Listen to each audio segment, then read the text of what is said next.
मल्क के एक परसकून इलाके में जह सरसब्ज खेत, बहते हुए नदी नाले और घने जंगल थे। एक छोटा सा पुराना गांव वाकी था जिसका नाम सुंदरपुर था। सुंदरपुर एक कहानी की किताब से निकला हुआ सा गांव लगता था। यहाँ के मकान मिट्टी और तनके से बने हुए थे और चिमनी से धुआं आहिस्ता आहिस्ता उठता रहता था। मुर्गियाँ आजादाना घूमती, गायें आराम से चरागाह में घास खाती और सुबह के वक्त गांव की घंटी सबको नमाज के लिए बुलाती। यहाँ की जिंदगी बहुत सादा थी और लोग फितरत के साथ हम आहंग रहते थे। हर शख्स दूसरे को जानता था और हर त्योहार या खुशी के मौके पर सब एक साथ जश्न मनाते।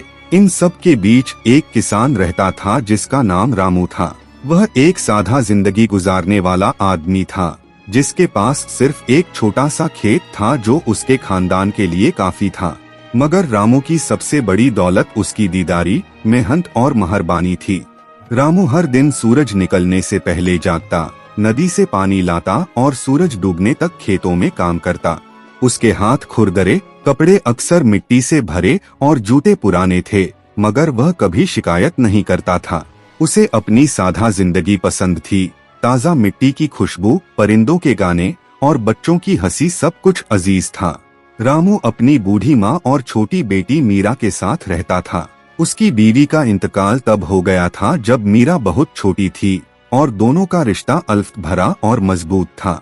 रामू हमेशा मीरा से कहता, ईमानदारी और मेहरबानी वह खजाने हैं जो दौलत से नहीं खरीदे जा सकते। हमेशा याद रखना बेटी, मीरा होशियार और तजस्सुस भरी, बाकायदा अपने वालिद की नसीहत सुनती और उस पर अमल करने की कोशिश करती। एक गर्मियों की दोपहर जब रामू अपने खेतों के करीब बड़े बरगद के दरख्त के नीचे आराम कर रहा था, एक अजनबी गांव के रास्ते पर आया। वह लंबा कद वाला, एक लंबा लिबास पहने और आंखें ऐसी जो सब कुछ देख रही हों के साथ आया। उसके हाथ में एक खूबसूरत टोकरी थी और वह आहिस्ता चल रहा था, जैसे हर कदम सोच समझकर उठा रहा हो। गांव वाले दूर से देखते रहे, तजस्सुस और एहतियात के मिला जुला एहसास रखते हुए। अजनबी रामू के पास आया और नर्म आवाज में बोला, नेक आदमी, मैंने तुम्हारी दीदारी और मेहरबानी के बारे में सुना है। मैं तुम्हारे लिए एक तोहफा लाया हूँ, मगर यह न फरोख्त के लिए है न किसी जाती फायदे के लिए। इसे अकल से इस्तेमाल करो। उसने रामू को एक चमकता हुआ सुनहरी आम दिया। आम की जिल्द धूप में ऐसे चमक रही थी जैसे सूरज की शुआएं उसमें बसी हुई हों। रामू दोनों हाथों से आम थाम कर हैरान रह गया। वह कभी भी ऐसा कुछ नहीं देख चुका था। शुक्रिया साहब, रामू अज्जी से बोला, मैं इसकी कदर करूँगा। अजनबी ने सर हिलाया और खामोशी से चला गया, वैसे ही गायब हो गया जैसे आया था। रामू घर वापस आया और उसके ज़हन में सोचों का तूफान उठा। उसने सुनहरी आम को अपनी छोटी सी किचन टेबल पर रख दिया। मीरा कमरे में दौड़ती आई और हैरानी से पुकार उठी, अब्बा देखो, यह तो चमक रहा है। हाँ मीरा, रामू मुस्कुराते हुए बोला, यह खास है और हमें इसका ख्याल रखना होगा। दिन गुजरते गए और रामू और मीरा ने आम का मुआशिरा किया। यह खराब नहीं होता, रंग नहीं बदलता और हर दिन ज्यादा चमकता लगता। गांव में सुनहरी आम की खबर तेजी से फैल गई। लोग इसे देखने आए, हैरत और तजस्सुस के साथ सर हिला रहे थे। एक दिन रामू का हमसाया काला, जो अपनी लालच के लिए मशहूर था, आया। जब उसने सुनहरी आम देखा तो उसकी आंखें खुली की खुली रह गईं। रामू, यह आम दौलत की खजाना है, मुझे बेच दो, मैं तुम्हें इतने सिक्के दूंगा कि तुम सारी जमीन खरीद सको। काला बोलने लगा, हाथ मलते हुए। रामू ने नरमी से सर हिलाया, नहीं काला, यह एक तोहफा है और तोहफे को खुद गर्ज फायदे के लिए नहीं इस्तेमाल किया जा सकता। मैं इसे नहीं बेच सकता। काला गुस्से में मुड़कर चला गया और रात के अंधेरे में आम चोरी करने के मंसूबे बनाने लगा, मगर हर कोशिश नाकाम हुई। रामू ने आम को सुरक्षित रखा और गांव की मदद जारी रखी। एक सुबह एक गरीब औरत रामू के घर आई। उसका बच्चा बीमार था और उनके पास खाने को कुछ नहीं था। रामू ने फौरन सुनहरी आम का एक छोटा टुकड़ा काटा और उसे दिया। बच्चा जल्दी स्वस्थ होने लगा और औरत खुशी के आंसू बहाने लगी।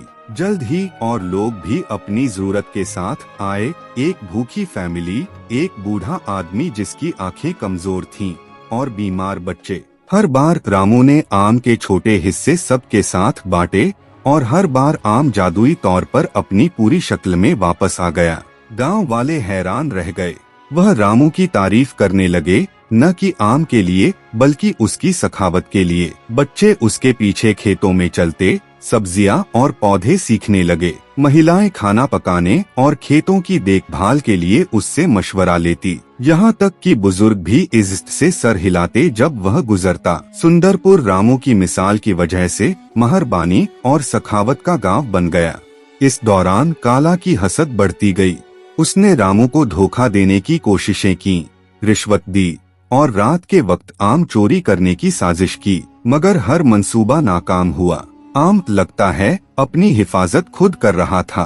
काला आखिरकार शर्मिंदा हो गया और रामू अपनी मामूली खुदगर्ज मेहनत में मस्त रहा। साल गुजरते गए और रामू की शहरत सुंदरपुर से बाहर भी फैल गई।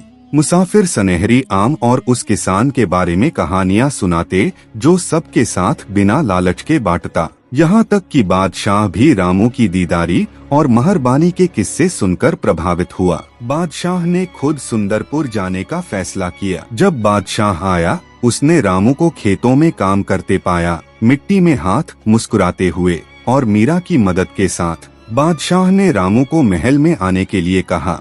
रामू बादशाह ने कहा, मैंने तुम्हारी दीदारी, मेहरबानी और सखावत के बारे में सुना है। मैं तुम्हें महल में जगह और बेपनाह दौलत देना चाहता हूँ।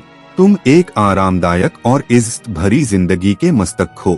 रामू ने अदब से सर झुकाया और कहा, महतरम बादशाह, मैं आपके ऑफर से बहुत शुक्रगुजार हूँ, मगर मेरी खुशी यहाँ है अपने गांव और अपने लोगों के बीच। असली दौलत सोना या ओहदे में नहीं, बल्कि दीदारी, मेहरबानी और दूसरों की मदद में है।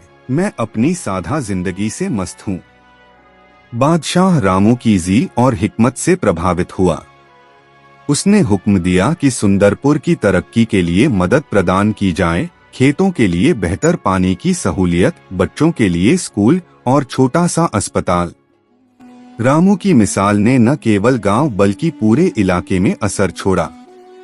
रामू ने लंबी, परसुकून और बामुशर्रत जिंदगी गुजारी, सबकी मोहब्बत और इज्जत के साथ। मीरा अपने वालिद के नक्शे कदम पर चलती हुई दीदारी और सखावत की कदर सीखती रही। रामू के इंतकाल के बाद भी गांव वाले उसके उसूलों को जिंदा रखते, सनहरी आम और उस किसान की कहानी सुनाते जो कभी लालच के शिकार न हुआ।